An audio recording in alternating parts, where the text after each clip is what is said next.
Hello everyone, today I'll show you how to delete a world in Hytale.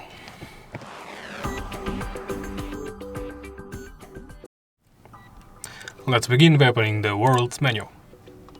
Here, right-click it, the world you want to delete. I'll go with the new world right here. Of course, if you have something other bound to edit world, do that.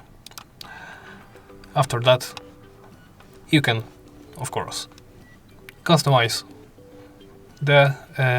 change the settings for your world, change the world name. You can also open the folder of the world or delete the world. Hit this button, then confirm by pressing delete. The world has been deleted. And that's it. Thank you for watching, and please remember to like, comment and subscribe.